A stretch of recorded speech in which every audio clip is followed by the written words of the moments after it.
আসসালামু আলাইকুম। অনেক বছরের অপেক্ষা, অনেক রাজনৈতিক টানাপোড়েন, অনেক বিতর্ক। শেষ পর্যন্ত ত্রয়োদশ জাতীয় সংসদ নির্বাচনে 2/3 আসন নিয়ে সংখ্যাগরিষ্ঠ দল হিসেবে জয় পেয়েছে বাংলাদেশ জাতীয়তাবাদী দল বিএনপি। অভিনন্দন তারেক রহমানকে এবং বিএনপি পরিবারকে। জনগণ তাদের হাতে তুলে দিয়েছে সরকার গঠনের দায়িত্ব। এখন প্রশ্ন, কেমন হবে সেই মন্ত্রিসভা? সংবিধান অনুযায়ী সংসদ সদস্যের শপথের পরে রাষ্ট্রপতি প্রধানমন্ত্রী নিয়োগ দেবেন, আর সেই প্রক্রিয়া শেষ হলেই শুরু হবে নতুন মন্ত্রিসভা গঠন। দলীয় সূত্র বলছে প্রস্তুতি প্রায় চূড়ান্ত। অভিজ্ঞ, তরুণ এবং টেকনোক্রেট সব মিলিয়ে একটা নতুন ভারসাম্যের মন্ত্রিসভা। সবচেয়ে বড় খবর হচ্ছে প্রধানমন্ত্রী হতে যাচ্ছেন তারেক রহমান। 2টি আসনে জয়, ব্যক্তিগত জনপ্রিয়তা এবং দলকে এককভাবে সরকার গঠনের সুযোগ। এখন তার হাতেই রাষ্ট্র পরিচালনার দায়িত্ব। দলীয় আলোচনায় কিছু গুরুত্বপূর্ণ নাম ঘুরছে। মির্জা ফখরুল ইসলাম আলমগীর রাষ্ট্রপতি হিসেবে বিবেচনায় আছেন। ডক্টর আব্দুল মঈন খান স্পিকার হিসেবে আলোচনায় আছেন।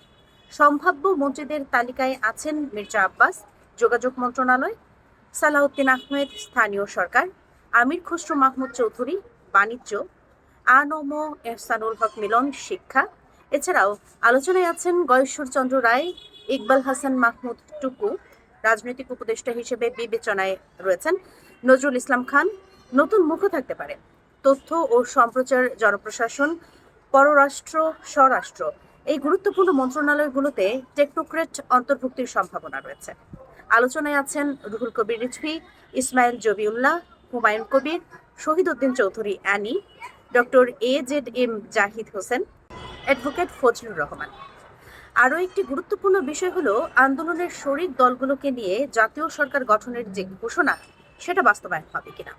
আলোচনায় আছে ববি হাজ্জাজ, আন্দালিব রহমান পার্থ, নুরুল হক নূর, ডক্টর রেজা কিবরিয়া, মুস্তফা জামাল হায়দার। অর্থাৎ এই মন্ত্রিসভা শুধু ক্ষমতা বন্টনের তালিকা হবে না, এটা হবে অভিজ্ঞতা বনাম নতুন রাজনীতি বনাম দক্ষতা, প্রতিশ্রুতি বনাম বাস্তবতার পরীক্ষা। সব চোখ এখন 15 তারিখের দিকে। কারা শপথ নেবেন, কত বড় হবে এই মন্ত্রিসভা, কে কোন মন্ত্রণালয়ে যাচ্ছেন, আর সবচেয়ে বড় প্রশ্ন, সংখ্যাগরিষ্ঠতার এই শক্তি দেশকে কতটা স্থিতিশীলতা দিতে পারবে।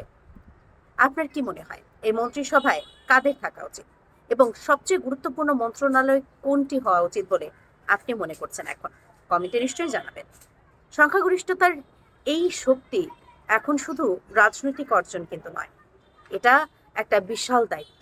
নির্বাচনের আগে যে প্রতিশ্রুতি দেওয়া হয়েছে, একটা সমৃদ্ধ, স্থিতিশীল, আত্মমর্যাদাশীল বাংলাদেশ গড়ার, সেই প্রতিশ্রুতিগুলো এখন বাস্তবায়নের সময় এসেছে।